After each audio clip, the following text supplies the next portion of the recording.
Bien, buenas tardes a los alumnos que están en clases, creo que están una mayoría.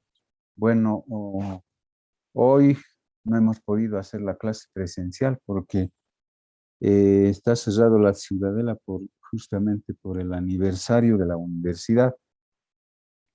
Y había consultado si podíamos pasar, pero me dijeron que los porteros no iban a abrir a nadie. Con la portera también hablé para ver si tampoco estaba ella en la Ciudadela. Bueno, entonces por esa situación estamos pasando esta clase virtual y las siguientes clases que pasaremos serán nomás las presenciales porque vamos a continuar todavía algunos temas después de los exámenes, como les había mencionado. Bien, vamos a avanzar un tema bastante importante y es el último tema, en realidad, el que va a entrar al examen parcial. Entonces, bueno, los temas que van a entrar al examen parcial les voy a hacer conocer mediante Gabriela después. Son creo 5 temas, si no me equivoco. Si no me equivoco, son pocos temas también, o 6 temas me parece. Pero este va a entrar también, es un poco largo este tema, pero solamente vamos a llevar hasta cierto, o vamos a ver hasta cierta parte. Bien. Entonces, y al final de la clase, obviamente, vamos a dar algunas recomendaciones y además, bueno, ya entregué las notas a la decanatura y yo creo que mañana, si pasan clase otorrino, después de su clase podemos ver sus notas y ya voy a estar a las 9:30 porque tengo 10 menos cuarto, porque tengo clases con el otro curso a las 10 en punto. Yo creo que la Ciudadela ya estará abierta para mañana. Bien, entonces vamos a entrar a lo que significa la cardiopatía isquémica. Es un tema importante porque reviste de gravedad. Ustedes saben, es esa patología que es bastante grave y que puede llevar consecuentemente a la muerte de los pacientes. Bien, entonces vamos a ver lo que es la cardiopatía isquémica. Como concepto vamos a indicar que la cardiopatía isquémica es una designación, una nominación, si quieren, genérica para un conjunto de trastornos que están íntimamente relacionados entre sí, en donde existe, esta es la base fundamental, en donde existe o hay un desequilibrio entre el suministro de oxígeno y sustratos con la demanda cardíaca. Es decir, que existe un desequilibrio entre el aporte de oxígeno y la demanda de oxígeno a nivel cardíaco.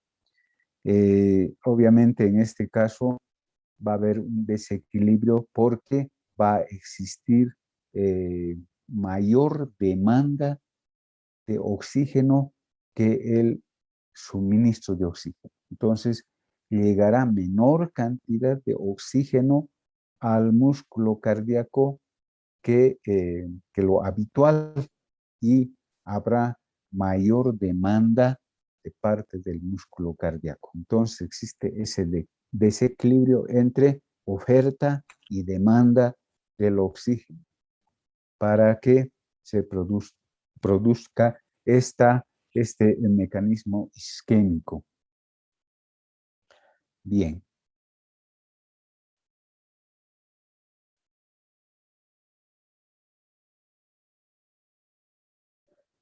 En cuanto se refiere a la etiología, es la enfermedad que está ocasionada por la ateroesclerosis de las coronarias. La ateroesclerosis coronaria es un proceso lento de formación de colágeno, acúmulo de líquidos, acúmulo de colesterol, acúmulo de células inflamatorias donde pueden estar también acúmulo de linfocitos linfocitos y células inflamatorias. Este proceso de ateroesclerosis puede comenzar en las primeras décadas de la vida, es decir, cuando uno está joven, pero no presenta síntomas hasta que la estenosis, es decir, el estrechamiento de las arterias coronarias se haga bastante grave. Entre tanto, no se haga grave, no se estreche bastante las arterias coronarias, no van a dar síntomas. Bueno, existen factores de riesgo para que se presente esta patología, es decir, la cardiopatía isquémica. Tenemos los factores de riesgo no modificables y los factores de riesgo modificables. No modificables significa que no lo vamos a poder modificar por mucho que nosotros queramos. Entre esos tenemos las principales. Por ejemplo, la edad avanzada. La edad es un factor que no se puede modificar, aunque quisiéramos todos volver a ser jóvenes, pero no se puede. No es modificable. Es un factor de riesgo la edad. El sexo. El sexo también es un factor de riesgo porque muchas patologías se presentan predominantemente mucho más en los varones. Entonces también es un factor de riesgo el sexo. Antecedentes de cardiopatía isquémica en los familiares, es decir, en los hermanos, en los papás, en el papá, en la mamá, etc. Cuando ellos han tenido una cardiopatía en hombres antes de los 55 años y en las mujeres antes de los 65 años. Entonces, estos son principalmente los factores que nosotros no vamos a poder modificar por nada del mundo. Dentro de los factores modificables tenemos los siguientes: el aumento del colesterol total, sobre todo el LDL, que se llama, lo llaman comúnmente el colesterol malo, porque tenemos el colesterol LDL y el colesterol HDL. El colesterol LDL lo nombran como el colesterol malo y el HDL lo nombran como el colesterol bueno. En este caso existe un incremento del malo y una disminución del colesterol bueno. Otro factor que podemos modificar, lógicamente, es el tabaquismo y también el alcoholismo. También podemos modificar, por ejemplo, que son factores de riesgo, la hipertensión arterial, también la diabetes mellitus, también la obesidad y también el sedentarismo. Entonces, estos diferentes factores son modificables. Podemos modificar para evitar justamente que los pacientes lleguen a esa patología que es la cardiopatía isquémica. Además, tenemos otro que es el llamado síndrome metabólico, es decir, cuando existe una asociación de obesidad, de diabetes mellitus, aumento del colesterol en sangre y la hipertensión arterial, pues estos pacientes tienen mucho más riesgo de hacer un cuadro isquémico. En la práctica les he mencionado justamente que la obesidad es un factor de riesgo.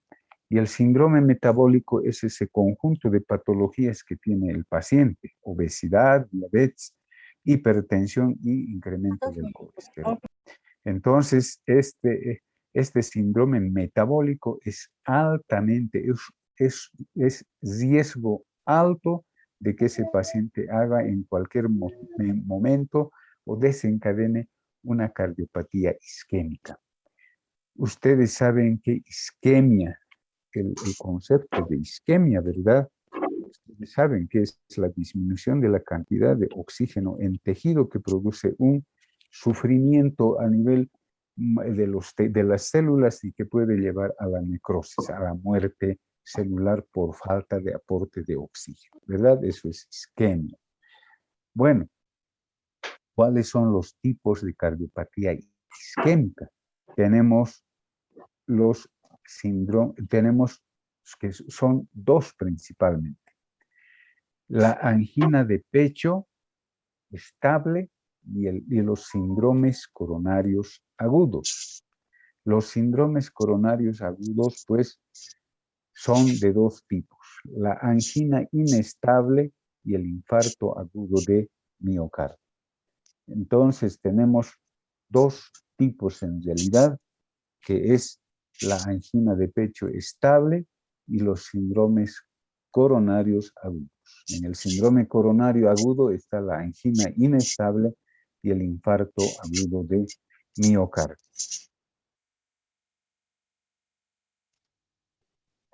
Bueno, vamos a ver el primer síndrome, que es la angina estable, o que se llama también síndrome coronario crónico. El título lo dice también estable, significa que hay cierta estabilidad en este tipo de cardiopatía isquémica. Como concepto vamos a indicar que la angina de pecho estable es, por definición, aquella angina que aparece con el esfuerzo o con el estrés en la que no ha habido cambios en su forma de presentación, ya sea en cuanto se refiere a la intensidad, a la duración, a la frecuencia en el último mes de presentación, e implica la no posible aparición de complicaciones de forma inminente o evolución desfavorable en un futuro inmediato. Lo que les decía, es relativamente estable, no modifica su intensidad. Angina significa dolor, eso lo vamos a ver enseguida, eso tienen que comprender. Entonces no se ha modificado su presentación en cuanto se refiere a la intensidad, a su duración y a su frecuencia en el último mes de presentación. Y tampoco es digamos que no es no es un mayor riesgo de complicaciones en un futuro inmediato. Entonces, eso digamos que fuese una ventaja para los pacientes, pero de por sí el síndrome coronario crónico ya es un cuadro que hay que considerarlo, hay que darle la importancia necesaria. ¿Qué es angina? Eso tenemos que saber también como concepto. La angina de pecho es también conocida como angor pectoris. Es un dolor que es característico de la angina. Es de tipo opresivo que está localizado en el área retroesternal, algunos dicen centroesternal, ocasionado por un insuficiente aporte de sangre oxigenada a las células del músculo del corazón. Entonces está bien claro el concepto de angina. Angina es sinónimo de dolor, pero que es característico. Esto no tienen que olvidarse, que es de carácter opresivo, localizado en el área retroesternal o centroesternal, que algunos dicen, y está ocasionado justamente por un insuficiente aporte de sangre oxigenada a las células del músculo del corazón. Entonces, está claro el concepto. El dolor de la angina de pecho se establece normalmente o se produce o se presenta, quiere decir, después de una actividad física que haya hecho el paciente o luego de que ese paciente haya sido sometido a un estrés de tipo emocional. Esta es una característica importante que hay que tomar en cuenta. Que ocurre después de una actividad física, es decir, si ha hecho un deporte, por decirles, o ha hecho una caminata larga, un trote, qué sé yo, o es sometido a un estrés de tipo emocional que le va a desencadenar la angina de pecho estable. La duración en promedio va desde 1 hasta 15 minutos como máximo. Y otra característica es que se va a aliviar este dolor torácico, esta angina de pecho, se va a aliviar con el descanso, con el reposo o con la aplicación de la nitroglicerina o de los nitratos. Esas son las características principales de la angina de pecho estable. Entonces, ocurre después de una actividad física o después de un estrés, dura en promedio de 1 a 15 minutos y se alivia rápidamente con el reposo o descanso o con la aplicación de nitroglicerina o de los nitratos por vía oral. ¿Cuál es el sustrato anatómico de la angina estable? Es decir, eh, esa placa ateromatosa que se forma a nivel de la luz de los vasos coronarios. Tienen un contenido lipídico que está recubierto por una capa fibrosa, gruesa, formada también por células del músculo liso, también células de tipo inflamatorio. Muchas veces existen placas estables, esas placas son de ateroma, entonces se denomina placas ateromatosas a esa formación, a esa placa que está con contenido de lípidos, es decir, de grasa. Y dentro de eso está justamente los triglicéridos y el colesterol, que se recubre con una membrana fibrosa que en este caso es un tanto gruesa y formadas por células de músculo liso que se denomina, todo esto se denomina placa ateromatosa.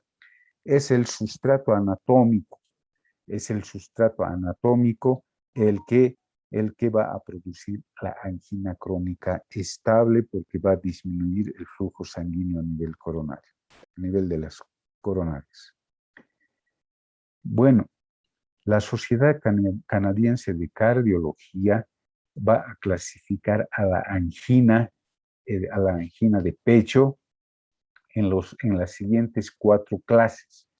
Son clases de tipo funcional, que es similar, digamos, a la clase funcional de la disnea, por ejemplo. Es algo similar. Por ejemplo, primera clase funcional. Angina, se produce la angina, es decir, ese dolor torácico, ese dolor de pecho, quiere decir, cuando el paciente realiza esfuerzos físicos violentos o rápidos o actividad deportiva prolongada. Lo que significa en una palabra, a grandes esfuerzos, ¿verdad? Bien. Angina es el dolor de pecho. Angina, si decimos, estamos hablando de dolor de tórax, dolor de pecho. Angina para caminatas rápidas o subir pendientes o después de haber ingerido alguna comida o también cuando son sometidos a fríos bastante marcados, a temperaturas frías y ventarrones y a un estrés emotivo. Entonces, eso produce también angina de pecho, dolor de pecho. En otras palabras, podríamos decir que se desencadena este dolor de pecho a medianos esfuerzos. En la clase funcional 3, la angina que se presenta a la marcha en terreno plano. Fíjense, eso va ya haciendo ya menos esfuerzo, ¿verdad? Angina a la marcha en terreno plano, o subidas a una escalera o unas gradas, unas cuantas gradas o hasta el primer piso de una casa, que le va a provocar ya dolor, es decir, ya la angina de pecho, ese dolor torácico se presentará a pequeños esfuerzos, en otras palabras. Y finalmente la clase funcional 4 de angina se presenta a mínimos esfuerzos, incluso en reposo. Como verán, es algo similar a la clasificación funcional de Disney, pero en este caso es la clase funcional de angina de pecho, es decir, de dolor. De esa manera clasifica la Sociedad Canadiense de Cardiología respecto a la clasificación de angina. Clasifica en 4 categorías funcionales. ¿Cuál es la etiología? La etiología de la angina estable. La angina estable se debe a una isquemia miocárdica fundamentalmente de tipo transitoria y de una presentación lenta. ¿Cuál es la causa principal? Es pues la ateroesclerosis. Fíjense, mayor al 95%. Es decir, la formación de esas placas ateromatosas que están constituidas por lípidos, grasas, colesterol, tejido fibroso, etcétera, etcétera. Entonces, la causa principal es la ateroesclerosis. Otras causas también existen, como es el espasmo coronario, por ejemplo, cuando existe un estrés, por ejemplo, emocional, pues se produce vasoconstricción, ¿verdad? Entonces, eso también puede llevar al problema de la angina de pecho estable. Los embolismos coronarios, es decir, coágulos que pueden formarse en algún lugar de la circulación sanguínea y que pueden ir a bloquear, en realidad, a obstruir los vasos coronarios. Las anomalías congénitas de las arterias coronarias. Hay también anormalidades congénitas, por lo tanto, esas anormalidades pueden producir también angina de pecho. La enfermedad microvascular, es decir, de pequeños vasos, de calibre de pequeños vasos a nivel del miocardio, producen también problemas de isquemia, es decir, de dolor, angina estable. A este tipo de enfermedad se lo denomina también el síndrome X, sobre todo, como verán, es una enfermedad de la microvasculatura del músculo miocárdico. Entonces son otras causas menos en menor porcentaje, porque el mayor porcentaje, ya como han visto, es el problema de la ateroesclerosis. En cuanto se refiere pues a la fisiopatología, va a existir obviamente con la formación de estas placas ateromatosas un estrechamiento, una disminución, si quieren, de la luz de los vasos coronarios, es decir, eso dicen como una especie de estenosis ateroescleróticas, que va a limitar lógicamente el flujo sanguíneo coronario, con lo cual va a ocasionar un desequilibrio, como hemos mencionado antes, entre el aporte y la demanda de oxígeno, que se produce esa disminución de la luz mayor al 75%. Entonces la luz vascular, la luz coronaria, va a disminuir su luz por la formación de las placas ateromatosas y eso lógicamente va a disminuir el flujo sanguíneo coronario. Además de esas placas ateromatosas que vamos a observar en las coronarias, existe también o se menciona también que presentan un endotelio disfuncionante. Ustedes saben que el endotelio es la membrana de la luz de los vasos sanguíneos. Entonces, hay una alteración a ese nivel que facilita obviamente la formación de las placas ateromatosas. Y en algunos pacientes se ha podido observar también trastornos de la coagulación que condicionan a la formación de las placas ateromatosas. Entonces, esa es la fisiopatología para que se produzca este cuadro de la cardiopatía, o digo de la angina estable, que es una cardiopatía obviamente isquémica, ¿no? Este cuadrito es bastante ilustrativo. Pueden observarlo detenidamente, como se ve, la ateroesclerosis, es decir, la formación de placas ateromatosas en la luz de las coronarias se produce. Es un proceso progresivo y lento, generalizado. Aquí vamos a ver, por ejemplo, en esta lámina, por ejemplo, ¿cuál es lo normal? Esta es la luz del vaso que está completamente libre en un corte transversal y en un corte longitudinal. Véanse, la luz del vaso está completamente vacío, es decir, libre, mejor dicho. Según pasa el proceso, se va generalizando, bueno, empieza a aparecer, como verán, pequeñas plaquitas, si creen, apenas como unas estrías de grasas que se están depositando. ¿Por qué? Porque ya existe, hemos dicho, un endotelio disfuncionante, un endotelio alterado, es decir, la pared de la luz vascular se va a ir alterando. Por lo tanto, eso va a facilitar para que ya se vayan depositando los lípidos, es decir, el colesterol, las grasas, tejido fibrótico, células inflamatorias, etc. Ya la luz ya no es tan libre, ya ha aparecido un poquito, ya se está estrechando el vaso. Según pasa el tiempo, continúa formándose la placa fibrosa, la placa ateromatosa. Aquí ya está invadiendo la luz del vaso, fíjense, en forma transversal. Y acá en longitudinal vamos a ver que la placa ya ha crecido y la luz del vaso coronario ha ido disminuyendo o está disminuyendo.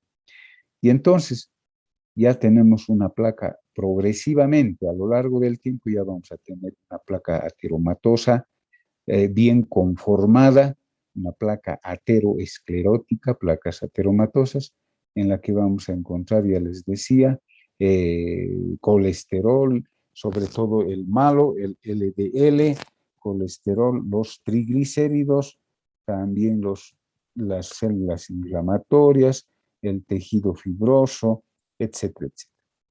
Fíjense, la luz del vaso se ha disminuido más del 50%. Significa por lo menos un 75% que ya se ha estrechado, se ha estenosado. Hasta este momento se dice que es la angina estable. Es una claudicación, es un fracaso, digamos así, en forma intermitente. Mientras la placa ateromatosa no obstruya mucho la luz del vaso, va a ser clínicamente silente, es decir, no va a presentar síntomas el paciente. Aquí dice clínicamente silente, es decir, hay un silencio sintomático. Bien, entonces ya progresivamente va haciendo que se disminuya la luz del vaso, de las coronarias, pues ya va a haber sintomatología. Entonces ya hablamos de la angina estable, pero estable porque no va, en esta situación no produce necrosis, no produce infarto. Ahí está ya la división. Luego vamos a ingresar, esto lo veremos en el siguiente, eh, la, eh, aquí ya vamos a tener la angina inestable, que es lo que va a suceder. Va a suceder que esa placa ateromatosa va a sufrir una ruptura, va a sufrir una fisura, de tal manera que se va a producir una pequeña hemorragia, microhemorragia, llamemos así, y va a producir la formación de coágulos sanguíneos, lo cual obviamente va a obstruir parcialmente o finalmente si llega al infarto será una oclusión total de la luz del vaso sanguíneo. Entonces ya estamos, a partir de esto, ya estamos en los síndromes coronarios agudos, que hemos dicho en la clasificación de cardiopatía isquémica, que se clasifique en angina estable, y en este caso los síndromes coronarios se clasifican en angina inestable, en infarto agudo del miocardio, y a nivel cerebral, por ejemplo, se puede producir también accidentes cerebrovasculares isquémicos, una isquemia rápida y crítica que se puede producir. Y finalmente, si la oclusión es total y no se puede, digamos, actuar rápidamente, puede producir la muerte, sobre todo la muerte cardiovascular y el paro. Entonces, estamos analizando principalmente lo que es la angina estable hasta este momento en cuanto se refiere a la evolución, a la progresión de la ateroesclerosis. Entonces es un cuadro bastante ilustrativo este. Bien.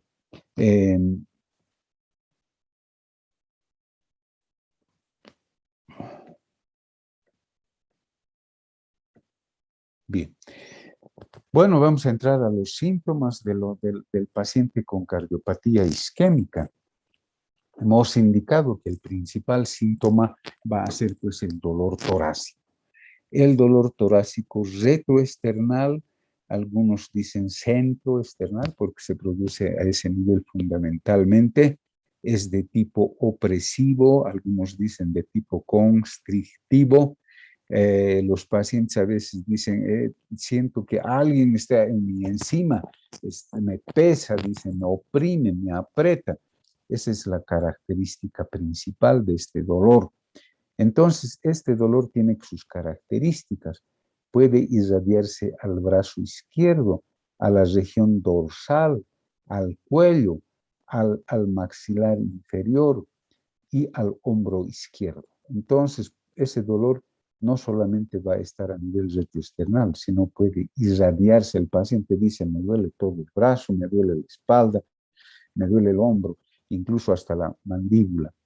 Es una característica principal de la cardiopatía isquémica, de la angina estable, y también va a ser ese mismo tipo de dolor de la angina inestable. Otros síntomas que va a presentar el paciente: presentará fatiga, va a presentar la dificultad respiratoria, es decir, la disnea, sensación de falta de aire, la debilidad muscular que está relacionada justamente con la fatiga, puede presentar vértigos, puede estar acompañado de mareos, náuseas o vómitos, por una reacción fundamentalmente vasovagal, la sudoración que puede presentar el paciente, palpitaciones puede presentar también y cansancio. Bueno, como verán, tiene bastantes síntomas el paciente con angina de pecho estable. Pero nosotros tenemos que hacer pues el diagnóstico diferencial del dolor torácico, de ese dolor precordial. No todo lo que duele en el tórax, en el pecho, va a ser pues problema cardiológico o va a ser dependiente del corazón. Generalmente la gente, y principalmente cuando es un poco mayor, acude a la consulta por dolor torácico, pensando que es el corazón y dicen, mi corazón me duele, pero en realidad muchas veces no es el corazón. Entonces hay que hacer el diagnóstico diferencial. Entonces, qué patologías pueden provocar también dolor torácico, dolor precordial? Los de tipo no isquémico, es decir, cuando no presenta isquemia, cuando no hay ese desbalance entre la oferta y la demanda de oxígeno, por ejemplo, en una disección aórtica de la arteria aorta del vaso principal. Ese dolor, el dolor es de tipo, en este caso, lancinante, intenso, tenebrante, dicen algunos pacientes. Luego tenemos el dolor de la pericarditis. Entonces, estos dos cuadros también pueden presentar dolor torácico, dolor precordial, pero no son de origen isquémico. Otro origen, otra causa del dolor torácico es del origen pulmonar. Por ejemplo, puede presentar el paciente embolia pulmonar, un neumotórax, una neumonía, por ejemplo, lo que llamamos la puntada de costado, un dolor torácico intenso, que es de origen pulmonar. Origen gastrointestinal, por ejemplo, una esofagitis, un espasmo esofágico, un reflujo gastroesofágico, una esofagitis principalmente que produce, pero el tipo de dolor es diferente. En este caso, el tipo de dolor va a ser pues de tipo urente. El paciente dice, me quema. Entonces hay que tomar en cuenta las características del dolor. También el cólico biliar, las colicistitis que pueden irradiarse a la región torácica, las úlceras gástricas, las pancreatitis también pueden hacer confundir con una cardiopatía isquémica. El cólico biliar, por ejemplo, el dolor es de tipo espasmódico, de tipo, de tipo cólico, dicen algunos, o sea que se producen espasmos, entonces el dolor es diferente. A nivel de la pared torácica misma, las costocondritis costales a nivel de los cartílagos costales, de las articulaciones costocondrales, las fibrositis, las miositis, es decir, la parte fibrosa muscular que puede estar inflamada, las fracturas de las costillas, bueno, los antecedentes ya nos dicen si ha tenido una caída, un trauma, etcétera. Las de tipo, aquí no está, creo, la de tipo neurológico, problemas de tipo neurológico, las neuritis intercostales, por ejemplo, un cuadro de herpes zóster, por ejemplo, a nivel de la parrilla costal, puede hacer confundir con un cuadro de cardiopatía isquémica. Incluso las de origen psiquiátrico, los problemas de ansiedad pueden referir dolor torácico, que pueden provocar hiperventilación, el pánico y la depresión de muchos pacientes. Fíjense, en el tórax no todo lo que duele es pues del corazón, puede ser de origen pulmonar, gastrointestinal, hepatobiliar, de tipo neurológico, de tipo óseo, de tipo muscular, de tipo de los tendones, ligamentos de la pared torácica y hasta de origen psiquiátrico. Entonces, todas estas cosas hay que hacer el diagnóstico diferencial. Obviamente la anamnesis, ya les repito, es muy importante, ¿verdad? Al examen físico, al examen físico, el paciente puede a veces no tener mayores signos al examen físico, pero eh, muchos pacientes van a presentar, eh, por ejemplo, una sudoración, van a estar pálidos, van a estar ansiosos, van a estar angustiadas por el dolor torácico. A la auscultación vamos a encontrar taquicardia, en algunos pacientes hipertensión arterial, en otros podremos encontrar hipotensión, también galope ventricular que nos estuviese indicando que hay algún problema de falla ventricular. A nivel de los pulmones también pueden presentar los estertores pulmonares basales, sobre todo de tipo crepitante, que también nos está diciendo que existe una falla de ventrículo izquierdo. Además, podemos encontrar también ruidos sobreagregados, como son los soplos, un soplo sistólico a nivel de foco mitral por una insuficiencia valvular mitral. Entonces, al examen físico podemos encontrar algunos signos fundamentalmente a la auscultación.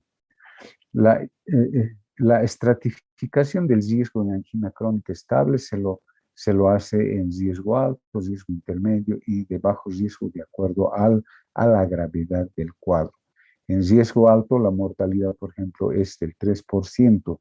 En riesgo intermedio, la mortalidad es de 1 a 3%. Y en riesgo bajo, la mortalidad es del 1%. Entonces, el riesgo estará dado por la gravedad de la patología, del compromiso. Bien, después de la clínica siempre vienen los exámenes complementarios. Por ejemplo, tenemos que solicitar laboratorio, fundamental, porque tenemos que solicitar las enzimas cardíacas para saber si es un infarto de miocardio, porque el laboratorio nos va a descartar. Por lo tanto, vamos a pedir las enzimas cardíacas, es decir, los marcadores cardíacos. En este caso de la angina estable, van a estar dentro de lo normal, va a estar dentro de los rangos normales. Eso es lo que le diferencia con el infarto agudo de miocardio. Rayos X de tórax no habrá hallazgos específicos, obviamente no nos va a mostrar mayores cosas. Podremos observar a veces calcificaciones de la raíz de la arteria aorta o muchas veces en personas de edad avanzada, por ejemplo, calcificaciones a nivel de las coronarias. En algunas situaciones podremos observar también una cardiomegalia o en otros pacientes una imagen aneurismática a nivel de la punta del corazón. Entonces, son signos radiológicos que no son muy específicos en realidad. El electrocardiograma en reposo, fíjense, puede ser normal el electrocardiograma en un 50%. Y en el otro 50% podremos observar trastornos de la repolarización del segmento ST y de la onda T, que generalmente nos dicen, sobre todo, estas alteraciones electrocardiográficas se van a producir durante el episodio anginoso, es decir, durante el episodio del dolor. Luego van a desaparecer, es decir, que el electrocardiograma se va a normalizar. Podemos encontrar en algunos casos el bloqueo de la rama izquierda o algunas extrasístoles ventriculares, es decir, ruidos sobreañadidos.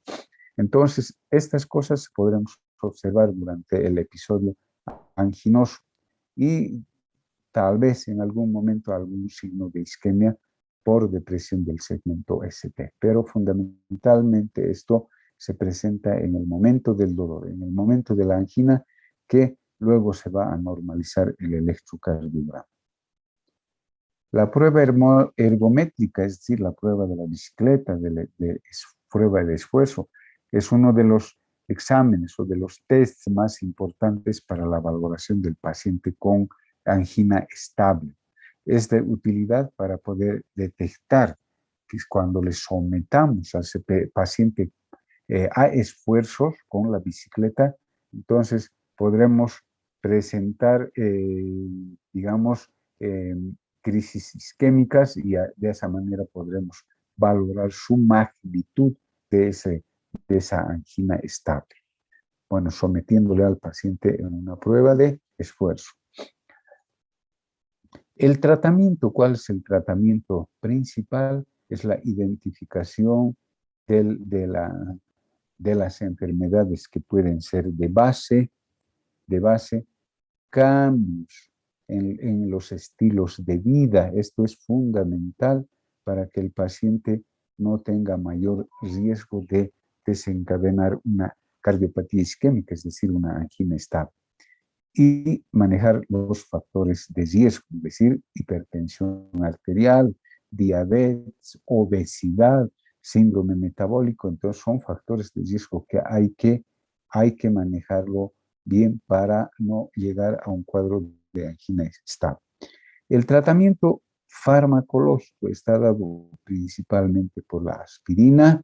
No vamos a indicar las dosis y si existe alergia o intolerancia al ácido acetilsalicílico, como es la aspirina, podríamos utilizar otros antiagregantes plaquetarios como tenemos en el mercado el clopidogrel, que se da 75 miligramos cada 24 horas.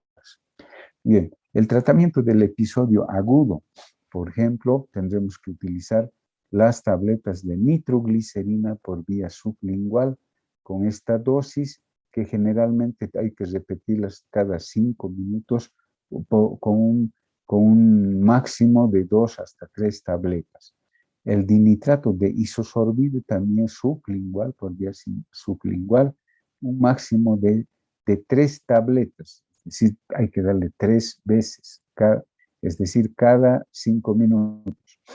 Y el tratamiento antiisquémico regular a través de los beta bloqueantes, como es el atenolol, el metoprolol, el propanolol, que son beta bloqueantes que es importante aplicar en el paciente con cardiopatía isquémica. Antagonistas cálcicos, como es el verapamido, el diltiazem. Las dosis no lo vamos a repetir, ustedes pueden repasarlo nada más. Ya hemos dicho los nitratos que podemos utilizar. El tratamiento puede ser combinado con 2 medicamentos, pero el tratamiento triasociado a veces no ha demostrado un beneficio claro en cuanto se refiere a la angina estable. Bien, ese es el tratamiento básico en realidad de la angina estable.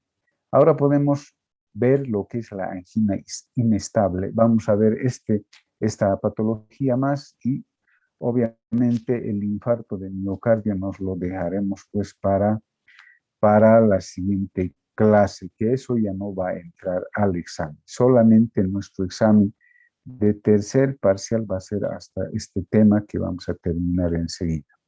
Entonces, la angina inestable ya corresponde a los síndromes coronarios agudos. Hemos dicho que está la angina inestable y el infarto agudo de miocardio.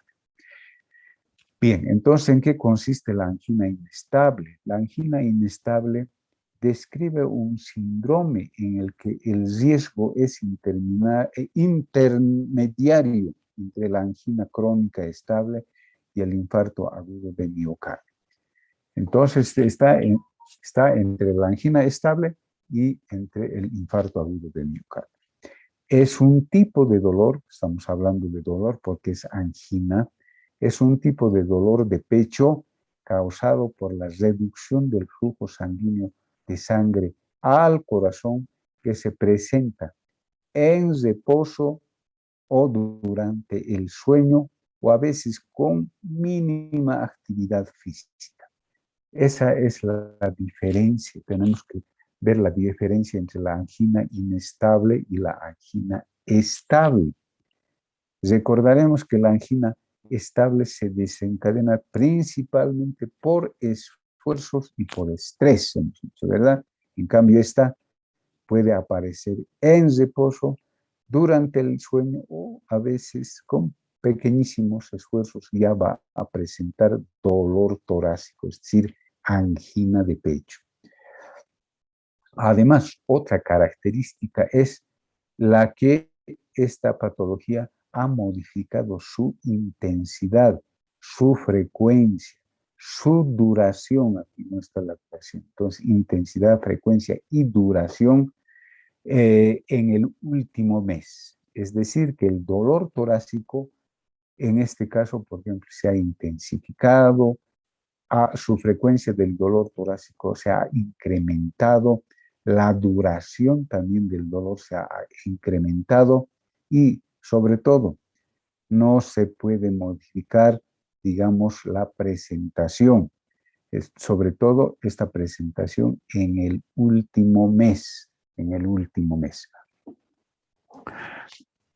Comprende entonces la angina inestable aquellos cuadros de dolor torácico de insuficiencia coronaria que no llega al infarto de miocardio.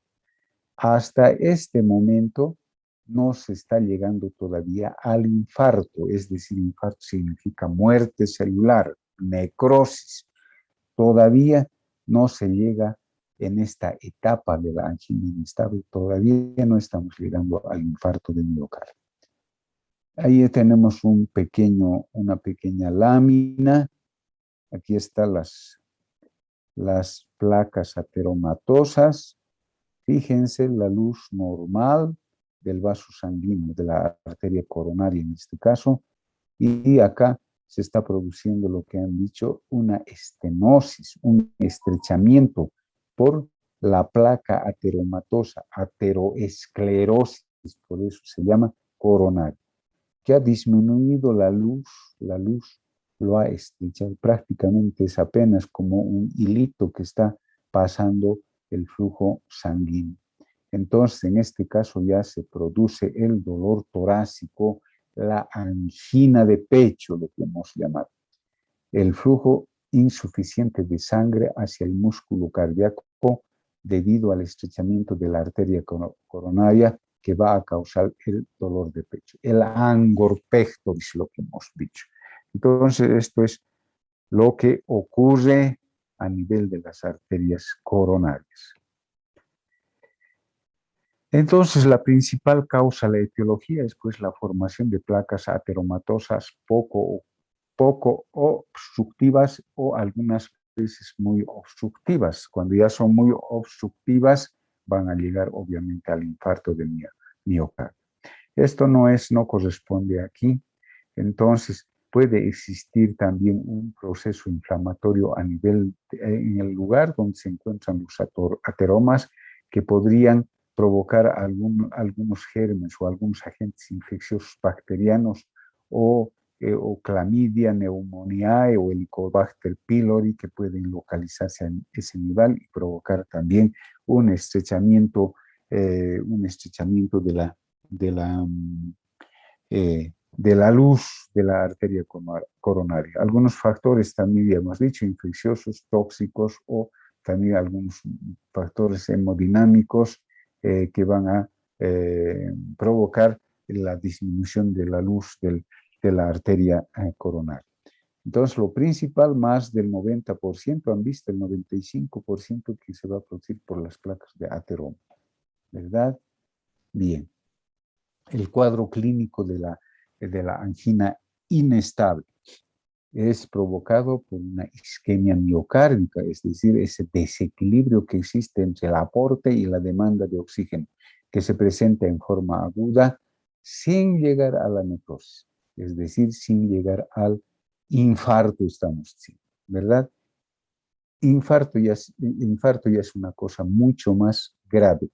La angina inestable también puede llegar y desencadenar inmediatamente el infarto agudo del miocardio.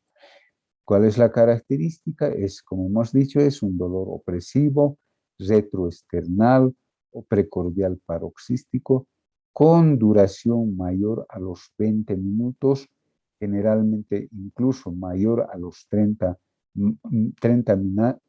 minutos, que varíe en cuanto se refiere, hemos dicho, a su frecuencia, a su intensidad, a su presentación. El dolor se irradia a los hombros, a la cara, lado derecho, brazo izquierdo, cuello, incluso a los dientes maxilares en este caso. Y también puede provocar síntomas vasovagales, dice, como son las náuseas, los vómitos, la sensación de debilidad generalizada. A la auscultación vamos a encontrar soplo de insuficiencia mitral muchas veces, de presentación aguda, un tercer ruido a la auscultación, que quiere decir un galope, un ritmo de galope que nos está indicando que ese paciente está con falla ventricular izquierda, principalmente. Puede entrar en hipotensión arterial sistémica por la falla justamente cardíaca izquierda, principalmente a nivel pulmonar los rales, es decir, estertores pulmonares, la disnea, y puede llegar incluso al edema agudo de pulmón.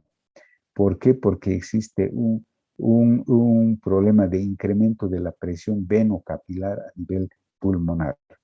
Y existen los signos de bajo gasto cardíaco, es decir, ese paciente va a tener debilidad muscular, oliguria, por ejemplo, disnea, etc. Entonces, aquí tenemos una sintomatología bastante florida, se dice, muchos síntomas y principalmente es el dolor torácico, el dolor precordial, opresivo, retroesternal, que se irradia.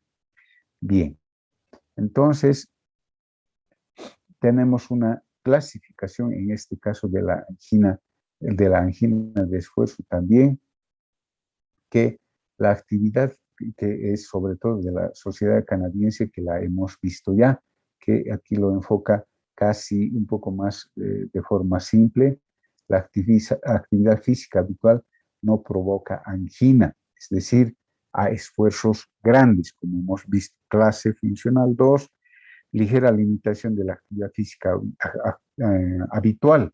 La angina se produce a medianos esfuerzos. Le hemos mencionado la clase funcional 3, que ya se va a producir a esfuerzos, sobre todo al caminar, ella incluso en lugares planos. Y finalmente, la angina va a aparecer en reposo. Esto ya lo hemos visto más antes, es la clasificación funcional de angina de pecho por la Sociedad Canadiense de Cardiología. Bien, se considera angina inestable en alguna de las tres situaciones siguientes. Cuando hemos dicho, cuando se produce el dolor torácico en reposo, puede aparecer hemos dicho, en reposo o durante el sueño. Y ese dolor habitualmente va a tener una duración mayor a los 20 minutos. Ese dolor, otra característica, es que va a ser progresivo, es decir, que no calma el dolor. Hemos mencionado la diferencia, que no calma con el reposo ni con la aplicación de nitratos, de la nitroglicerina, que puede pasar de la clase funcional 3 de angina de pecho a la clase funcional 4 según la clasificación de la Sociedad Canadiense de Cardiología. Otra característica es un angor de reciente comienzo, es decir, que puede presentarse generalmente antes de los 2 meses y que haya sufrido cambios en cuanto a su intensidad, a su duración, a su frecuencia durante el último mes, que puede pasar obviamente de la clase 3 funcional de esta sociedad, CSS, a la clase funcional de angina, a la clase funcional 4. Entonces,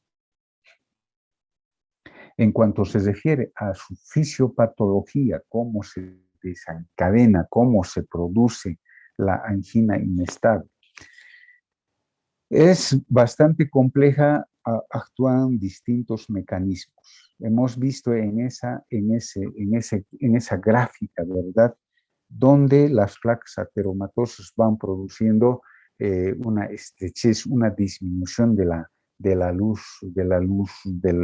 las coronarias.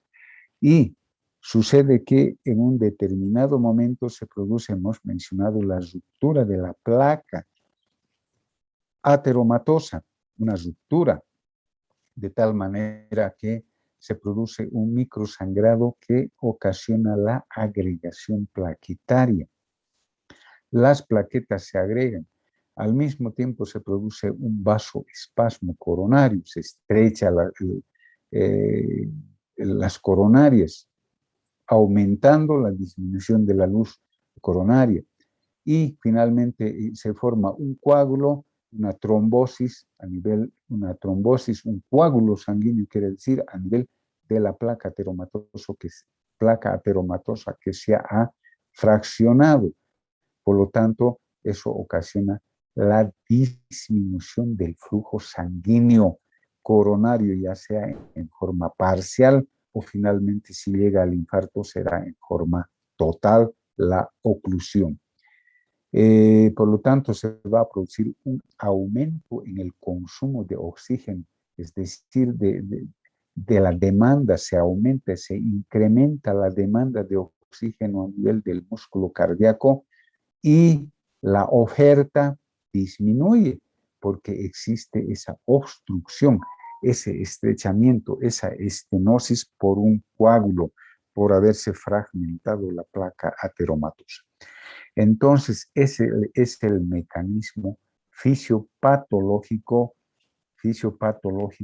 de la angina inestable para que llegue a provocar el dolor anginoso, el dolor opresivo de tipo retroesternal. Clasificación de la angina estable según Braunwald, por ejemplo, tenemos algunas características que la clasifica en angina de esfuerzo, angina de reposo subagudo y angina de reposo agudo. No lo vamos a, ¿cómo se llama?, describir detenidamente, pero eso se los dejo para ustedes para que puedan repasar esta parte. Angina de esfuerzo, ya pueden estarse imaginando, está desencadenado por esfuerzo. Angina de reposo subagudo, que se desencadenará en reposo, obviamente. Angina de reposo agudo, entonces, que se presentará en forma rápida, ¿verdad?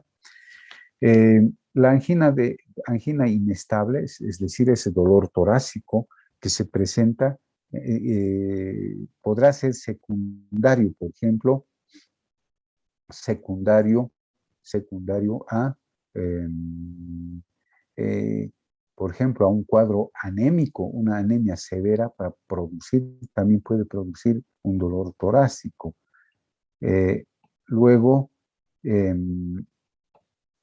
una tirotoxicosis, es decir, un cuadro de hipertiroidismo agudo, cuadros severos de hipoxemia generalizada, quiere decir. Entonces, estos que son extracardíacos van a generar una angina inestable secundaria, o sea, secundaria a una anemia, secundaria a un cuadro infeccioso, una sepsis, por ejemplo, una tirotoxicosis o una hipoxemia severa.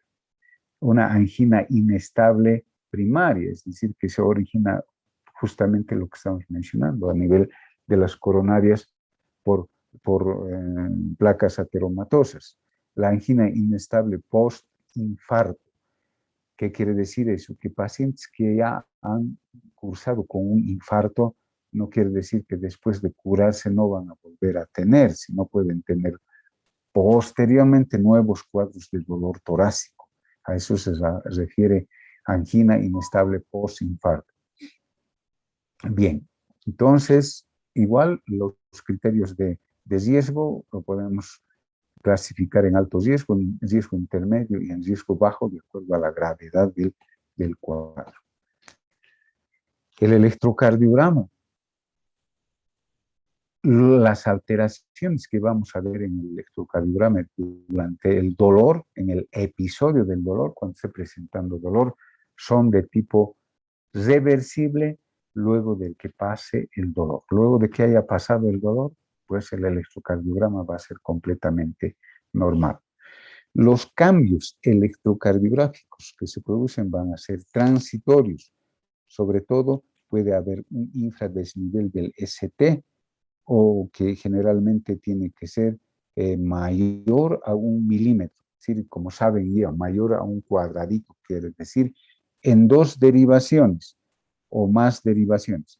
Si vemos que hay un desnivel o un infradesnivel que sea en una sola derivación, por lo tanto, eso no nos está confirmando el diagnóstico de angina inestable. Tiene que ser en 2 derivaciones o en más derivaciones que tengamos que observar este infradesnivel transitorio. Podemos ver ondas T altas y simétricas o inversión de la misma onda T en las derivaciones, principalmente las precordiales. Esto también se va a normalizar una vez que pase la crisis, es decir, el dolor de la angina. El laboratorio. Además de los exámenes de rutina significa hemograma, glicemia, creatinina, etc., nosotros debemos solicitar las enzimas cardíacas, los marcadores cardíacos, como es la creatinfosfoquinasa, así se abrevia, o su fracción, o su parte, digamos así, la creatinfosfoquinasa NB, lo que llamamos CPK-NB. Y las troponinas, que son las proteínas del músculo miocárdico, la troponina T principalmente y la troponina I. Entonces son las dos troponinas que hay que solicitar, sobre todo, pero la T, la T porque esa es la principal, pero la I también podemos solicitar. Son las eh, proteínas que se van a alterar en los cuadros isquémicos. En este caso, estamos pidiendo este examen de laboratorio para saber si están elevadas o no. En este caso, como es transitorio el dolor torácico, pues no llega a la isquemia, no llega a la necrosis. Quiero decir, no llega a la muerte celular.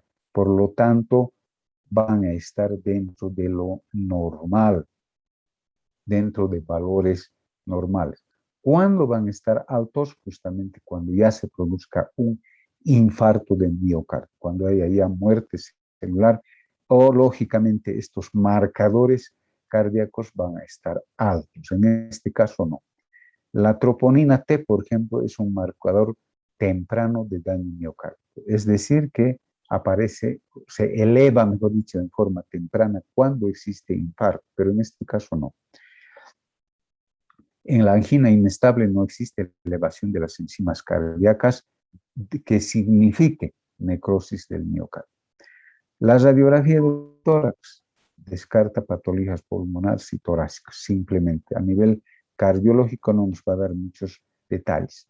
La ecocardiografía debe mostrar anomalías segmentarias de la motilidad ventricular, es decir, si vemos que hay una falla ventricular, probablemente es porque algunas partes del ventrículo no tienen funcionalidad, no se contraen, por lo tanto, eso puede llevar a la falla ventricular izquierda. Entonces, la ecocardiografía nos va a mostrar disminución. A eso decimos, pues, hipoquinesia o hipocinesia, ¿verdad? Hemos hablado ya en otras patologías.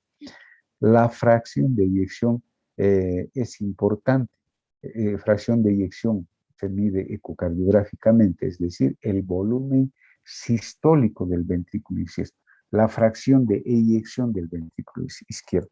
Entonces, es un predictor importante para saber respecto a la cardiopatía isquémica si está o si existe un mayor compromiso miocárdico que está alterando la motilidad ventricular.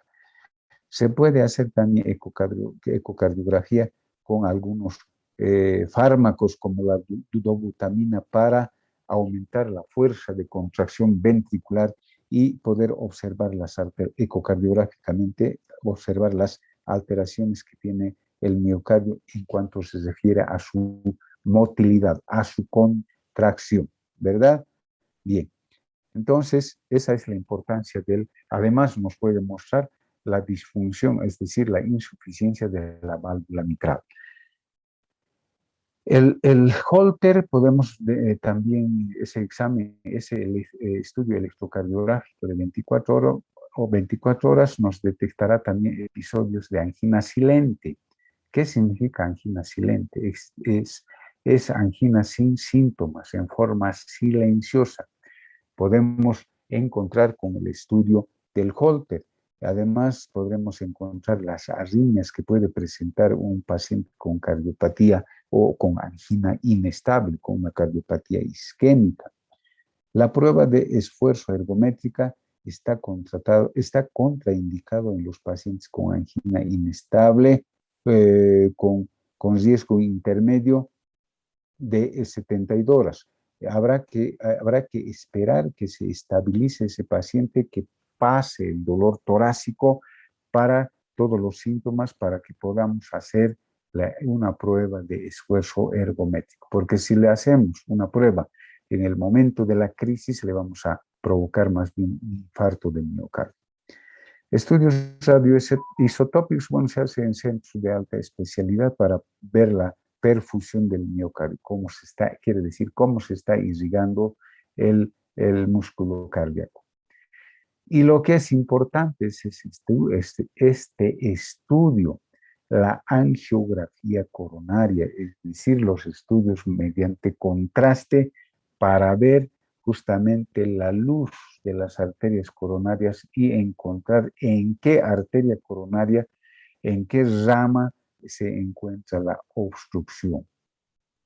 Debe realizarse para establecer la severidad y la extensión de las lesiones coronarias, es decir, de los lugares donde está obstruido. Puede haber una rama, puede haber el tronco principal, puede estar parcialmente obstruido, para determinar el tratamiento definitivo, que puede ser una angioplastía coronaria con balón, o puede aplicarse un dispositivo como es el stent, o finalmente para hacer la cirugía de la revascularización coronaria, o solamente haremos un tratamiento médico.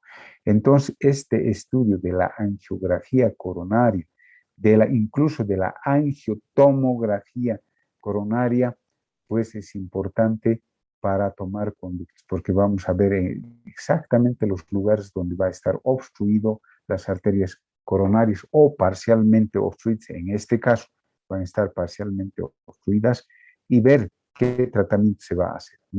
Solo tratamiento medicamentoso, o habrá que hacer un tratamiento de angioplastía, o colocar un dispositivo, o finalmente llegar a la cirugía. El tratamiento, pues son las medidas generales, medidas antitrombóticas, la que hemos visto más antes, tratamiento antiisquémico y el tratamiento por cateterismo, o finalmente el tratamiento quirúrgico, ¿no? Las medidas generales: reposo absoluto, que se debe internar en una unidad coronaria por un lapso mínimo de, mínimo, no es aquí años, por si acaso está mal, esto es por un lapso mínimo de 48 horas, o hasta estabilizar al paciente. Entonces aquí no es años por si acaso, cuidado que estén colocando años, es 48 horas, por lo menos como mínimo debe estar en unidad coronaria. Administración de soluciones, administración de oxígeno, tratar de determinar las situaciones cardíacas o extracardíacas que estén aumentando la demanda de consumo de oxígeno. Por ejemplo, una taquicardia puede aumentar el consumo de oxígeno. Habrá que utilizar morfina para calmar el dolor torácico. Después, el tratamiento antitrombótico. Todos los pacientes con angina inestable deben recibir la aspirina y también la heparina, para tratar de disolver esos coágulos, ese coágulo que se ha formado en las coronarias. Pues hay que utilizar la aspirina y la heparina. Las dosis no lo vamos a mencionar mucho, pero sabremos qué medicamento se utiliza. La aspirina, el clopidogrel es otro antiagregante plaquetario, la ticlopidina también. Actualmente existen otros que son similares a los antiagregantes plaquetarios, como son el abcicimab, el tirofiban, que son nuevos productos que existen en nuestro medio, algunos, pero el problema es que son demasiado caros. Los agentes antitrombóticos, como hemos dicho, la heparina, se puede utilizar la heparina no fraccionada, que se utiliza por vía intravenosa, o la heparina también de bajo peso molecular, que se utiliza por vía subcutánea, o muchas veces hay que utilizar en infusión. Bien, entonces, la heparina, ahí está, la heparina de bajo peso molecular, que por vía subcutánea. Hay que hacer, cuando se utiliza las heparinas, hay que hacer los controles de la coagulación,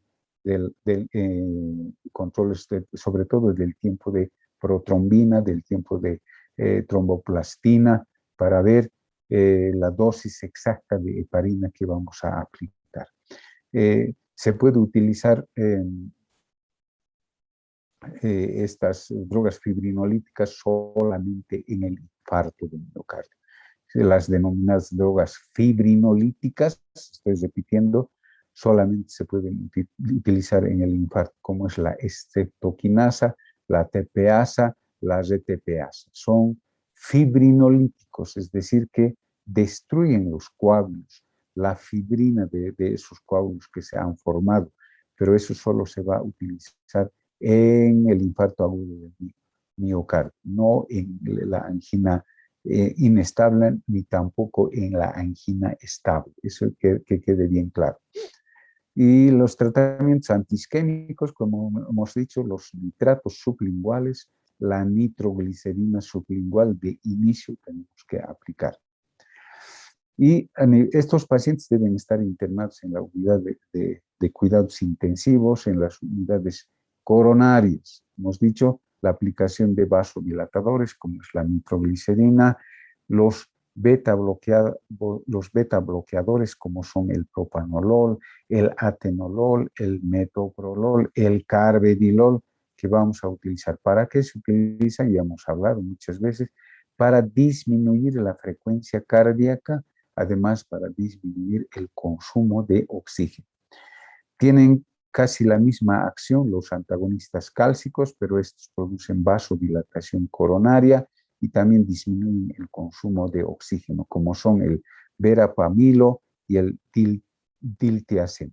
Entonces, esos son los fármacos que tenemos que hacer uso en este caso. Bueno, además del tratamiento farmacológico, cuando ese paciente está con falla ventricular, se puede utilizar lo que se llama el balón de contrapulsión intraórtico, que facilita el volumen sistólico del paciente. Es un pequeño globito que se introduce a nivel de la arteria aorta que tiene un baloncito intraórtico que se insufla igual que estuviese haciendo una contracción el corazón, es decir, que ayuda a que haya un buen flujo sanguíneo a través de la arteria coronaria. Luego tenemos los métodos de revascularización quirúrgica, también la angioplastía coronaria transluminal percutánea, que lo vamos a ver enseguida. Ahí está la cardiología intervencionista, a través de cateterismo, lo que se llama la angioplastía coronaria transluminal percutánea. Se introducen los catéteres por vía arterial, ya sea por vía inguinal, se introduce hasta llegar a las arterias coronarias. Estos catéteres contienen, por ejemplo, en la punta un baloncito. Ese baloncito se infla en el lugar de la obstrucción. Este es el catéter con su balón que está desinflado. Esta es la placa ateromatosa que está obstruyendo, se introduce, se llega a través de estos catéteres al lugar, en el mismo lugar se insufla el baloncito con aire, tiene cierta presión, entonces lo dilata ese lugar de la estenosis, de la estrechez, y luego deja un dispositivo que se llama stem, es una mallita fina metálica que se lo deja ahí abierto, de tal manera que esa luz estrechada, esa estenosis, queda permeable. Entonces, esto se llama angioplastía coronaria transluminal percutánea. ¿Por qué? Porque se hace a través de cateterismo, a través de las arterias que se introducen a nivel inguinal hasta llegar a las arterias coronarias del corazón. Aquí tenemos otra gráfica, es importante que lo vean. Se introduce el catéter, ahí están las placas ateromatosas que han obstruido la luz de la coronaria. Se introduce el catéter que en la punta tiene el baloncito, se insufla y de tal manera que lo dilata ese lugar que esté estrechado y deja la mallita metálica de stem abierta de tal manera que la luz de la arteria coronaria va a ser viable, va a ser permeable, se dice. Y se retira el catéter, se lo están retirando ya el catéter, eso se queda ahí. Estos dispositivos pueden volver a formar coágulos, pero son especiales algunos que tienen anticoagulantes aquí ya incorporados. Pero de todas maneras el paciente tiene que tomar anticoagulantes por un buen tiempo. Fíjense, la luz quedará así, de lo que estaba así, casi cerrado, digamos, con la malla, se va a abrir. Esta es la malla, esos puntitos que están viendo es la malla que lo ha abierto prácticamente eh, la, la luz de la arteria coronaria. Como les decía, si no se toma medicamentos posterior a ello, anticoagulantes, para disminuir el colesterol, las histatinas, las nistatinas, entonces se puede volver a obstruir a pesar del dispositivo que tiene el paciente. Y aquí está el bypass coronario, es el tratamiento quirúrgico que hacen un puente con otros vasos, con la safena generalmente o con la mamaria, un puente que lo canalizan pasando por encima de la obstrucción de la arteria coronaria, entonces le hacen un puente para que la sangre pase por ahí y restablezca la circulación. Este es un tratamiento quirúrgico ya a cielo abierto. Bien, entonces son los tratamientos medicamentosos, los tratamientos a través del cateterismo, la angioplastia y el tratamiento quirúrgico. Bueno, hemos quedado aquí, hemos terminado la mitad, prácticamente más de la mitad. Solamente nos falta el infarto agudo de miocardio, que es con la elevación del segmento T o con el infradesnivel del segmento ST. Eso lo veremos ya después de los exámenes. Vamos a completar nomás ya eso y algunos 2 temas más para poder llegar a un 98% por lo menos del avance de la materia.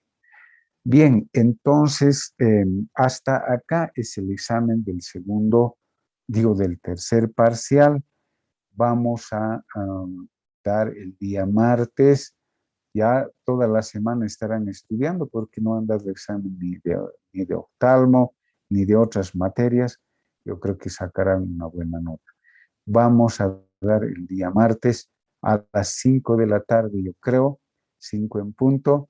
Como de costumbre, el grupo A empezará el primero y el grupo B también al mismo tiempo.